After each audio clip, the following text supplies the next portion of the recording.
ડભોઈના હૃદય સમાન ભારત ટોકીઝ વિસ્તારમાં મોતનો થાંભલો એમજીવીસીએલની ઘોર બેદરકારીથી ગમે ત્યારે મોટી જાનહાનિ થાય.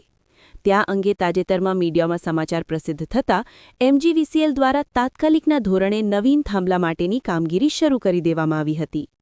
ડભોઈ શહેરમાં સરકારી તંત્રની લાપરવાહી જ્યારે સીમા વટાવે છે ત્યારે તેની કિંમત સામાન્ય જનતાએ પોતાના જીવ આપીને ચૂકવવી પડે છે. આવો જ એક કિસ્સો ડભોઈના અત્યંત વ્યસ્ત અને ધમધમતા ભારત ટોકીઝ 4 રસ્તા પાસે જોવા મળી રહ્યો હતો, જ્યાં મધ્ય ગુજરાત વીજ કંપની લિમિટેડ એમજીવીસીએલની બેદરકારીને કારણે એક વીજ થાંભલો રાહદારીઓ માટે જીવતો બોમ્બ બનીને ઊભો હતો. આ અંગેના સમાચાર તાજેતરમાં મીડિયામાં પ્રસિદ્ધ થતાં ડભોઈ ભારત ટોકીઝ 4 રસ્તાએ લોખંડનો વીજ થાંભલો વર્ષો જૂનો અને નીચેના પાયામાંથી સંપૂર્ણપણે સડીને ખખડી ગયો હતો, જેને નવીન થાંભલો બદલવાની કામગીરી એમજીસીવીએલ દ્વારા શરૂ કરી દેવામાં આવી છે.